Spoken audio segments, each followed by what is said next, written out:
बात करते हैं। देखिए, सवाल यह है कि पुंछ और राजौरी को आतंकी टारगेट क्यों कर रहे हैं, आखिर वहां ऐसा क्या है। तो आपको बता दें कि जिस जगह पर राजौरी में सेना के काफिले पर आतंकियों ने घात लगाकर हमला किया उसे केसरी हिल्स कहा जाता है। और केसरी हिल्स की ज्योग्राफी की ही ऐसी है कि आतंकियों की मददगार ये साबित हो रही है। यहां घने जंगल हैं, पहाड़ों पर अगर आप देखिए तो प्राकृतिक गुफाएं यहां पर बनी हुई हैं, पहले से ही प्राकृतिक गुफाएं हैं जिसका इस्तेमाल ये आतंकी कर लेते हैं। जंगल, झाड़ियां, मुश्किल मौसम समेत ऐसी कई चुनौतियां हैं जो केसरी हिल्स पर मौजूद है। इसलिए यहां सुरक्षा बलों को केवल दुश्मनों से ही नहीं बल्कि प्राकृतिक बाधाओं से, मौसम से, ठंड से हर कदम पर जूझना पड़ता है। लेकिन इस बार प्लान अलहदा है। केसरी हिल्स में छिपे आतंकियों को चुन चुन कर मारा जाएगा। देखिए ये स्पेशल रिपोर्ट।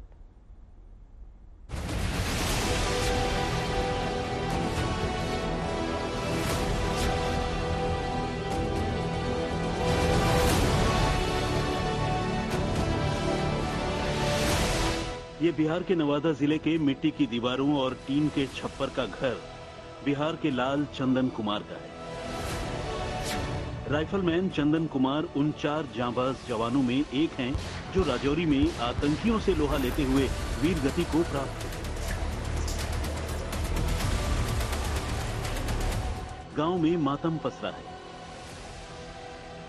वो शहीद इसलिए हुआ है क्योंकि वो वहाँ पे जाग रहा है, क्योंकि हम यहाँ पे सोए, हम अपनी रात की नींद को चैन से गुजार सके, इसके लिए वो शहीद हुआ है।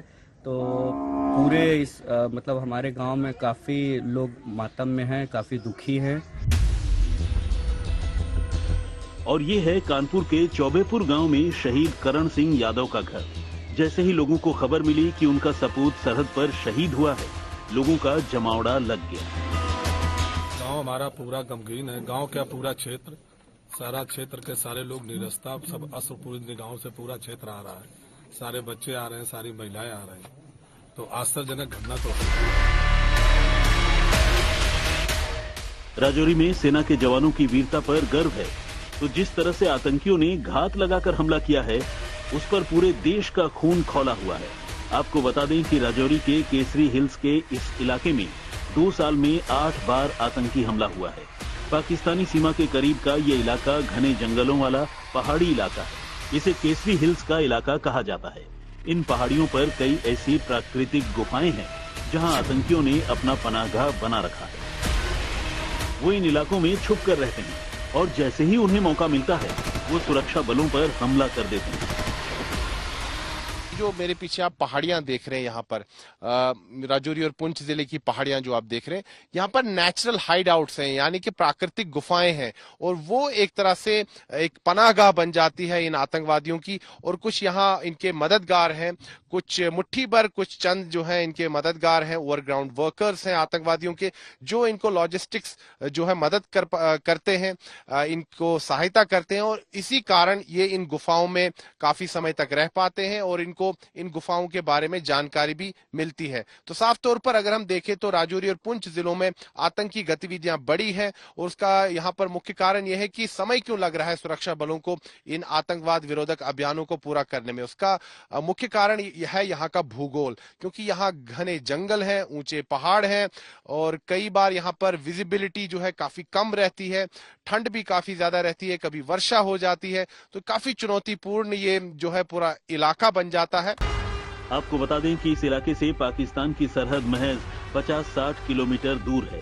भौगोलिक तौर पर देखा जाए तो इस इलाके में कंटीली झाड़ियां और बड़े बड़े पत्थरों के बोल्डर मिल जाते हैं जो आतंकियों के लिए बड़ी ढाल का काम कर रहे हैं। इसके अलावा स्थानीय ओवरग्राउंड वर्कर की मदद से आतंकी पाकिस्तान की खुफिया एजेंसी ISI की शह पर घुसपैठ करते हैं। ऐसे 10 रास्ते हैं जिनका छिपकर आतंकी घुसपैठ के लिए इस्तेमाल करते हैं। दूधनियाल लॉन्च पैड रूट से कैथन वाली फॉरेस्ट से घुसपैठ की कोशिश हो सकती है। केल लॉन्च पैड रूट से होते हुए लोलाब घाटी से घुसपैठ हो रही है। नल्ली रूट से होते हुए मजोत रास्ते के इस्तेमाल की फिराक में रहते हैं आतंकी। कोटकोतेरा रूट से होते हुए घुसपैठ होती है। निकेल लॉन्च पैड रूट से राजौरी और पुंछ में घुसपैठ की कोशिश की जाती है। बताल गांव के आतंकी रूट से आतंकी कस नाला होते हुए राजौरी में घुसपैठ की फिराक में रहते हैं। बोई के आतंकी रूट से आतंकी सोन गली के जरिए घुसपैठ करते हैं। खुईरे रट्टा रूट से होते हुए आतंकी मोहरा गैप में घुसते हैं। घुसपैठ करने के लिए हिल काका के एरिया से घुसते हैं। पाक के उस्ताद पोस्ट के रूट का इस्तेमाल गुरेज में घुसपैठ के लिए किया जाता है। सूत्र बताते हैं कि घुसपैठ करने के लिए नए नए रास्तों का इस्तेमाल पाकिस्तान से आए हुए आतंकवादियों की तरफ से किया जा रहा है।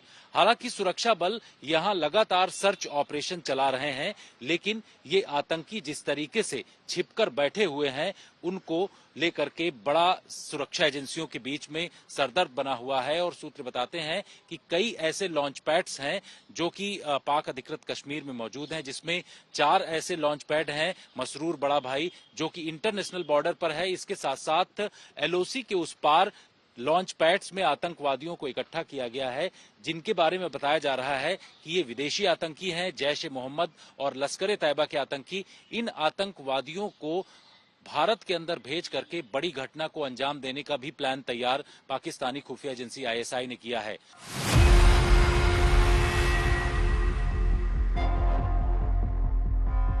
भारतीय खुफिया एजेंसियों के पास पीओके के ऐसे 7 गांव भी हैं जहां पाकिस्तानी आतंकवादियों को छिपने की जगह मिल जाती है। इन गांवों में पंजन, मैट्रियन, गोरा गुजरान, लंजोट, दांतोटे, ताराकुंडी और जांद्रोट शामिल हैं। अब ये इत्तेफाक है या कुछ और कि एक हफ्ते पहले ही सुरक्षा एजेंसियों ने आतंकियों के लॉन्चिंग पैड से घुसपैठ को तैयार आतंकियों की गिनती पूरी की थी और एक हफ्ते बाद ही अटैक हो जाता है। बॉर्डर क्रॉसिंग के लिए अराउंड 250 से 300 लॉन्चिंग पॉइंट पे मिलिटेंट्स इंटेलिजेंस इनपुट्स के अनुसार हैं, लेकिन हमने बहुत ही मुस्तैदी से आर्मी के साथ सभी वल्नरेबल पैच को बड़े अच्छे से डोमिनेट किया हुआ है और ये हमको पूरा विश्वास है कि हम किसी भी तरह के ऐसे भी कैसा भी इन्फिल्ट्रेशन अटैक उसको नाकामयाब। साफ है कि अब जमीन से लेकर आसमान तक उन घुसपैठियों पर नजर रखी जा रही है जो इस हरी घाटी को खून से लाल करने के इरादे से घुसे। दिल्ली से जितेंद्र बहादुर सिंह के साथ सुनील जी भट्ट, राजौरी, आज तक। राजौरी में हुए आतंकी हमले की जिम्मेदारी पीएएफएफ ने ली है। पैफ, आपको बता दें कि पैफ को बने 3 साल हुए हैं, लेकिन जम्मू कश्मीर में पिछले 3 साल में जितने भी बड़े हमले हुए हैं उसके पीछे इसी संगठन का हाथ है। बीजेपी कार्यकर्ता की हत्या से लेकर डीजीपी का गला जो डीजीपी का रेता गया था, या फिर सुरक्षा बलों की गाड़ियों पर घात लगाकर हमला करना, ये आतंकी संगठन लगातार हमारे जवानों का खून बहा रहा है। जम्मू कश्मीर में हुए आतंकी हमले के पीछे जिस आतंकवादी संगठन का नाम आ रहा है वो पीएएफएफ यानी पीपल्स एंटी फासिस्ट मूवमेंट है। पीएएफएफ यानी वो आतंकवादी संगठन जिसने जम्मू में पिछले 26 महीने में 8 बड़े आतंकवादी हमलों को अंजाम दिया है। पिछले 4 सालों से जम्मू कश्मीर में लश्कर ए तैयबा, जैश ए मोहम्मद और हिजबुल मुजाहिदीन से ज्यादा पीएएफएफ का आतंक है, जो अपने हमलों को शूट करने के लिए बॉडी कैमरे का इस्तेमाल करता है। डेरा की गली में जो आतंकी हमला हुआ है उसमें भी पीएएफएफ ने यही किया और उसकी करतूत से जुड़ी ये तस्वीर सामने आई।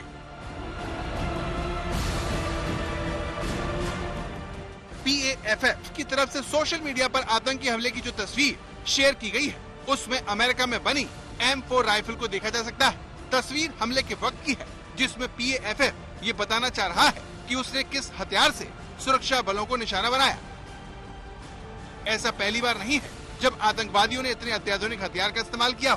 2016 के बाद से सुरक्षा बलों ने कश्मीर में मारे गए जैश ए मोहम्मद के आतंकवादियों के पास से स्टील बुलेट वाली अमेरिका में बनी 4 M4 राइफलें बरामद की।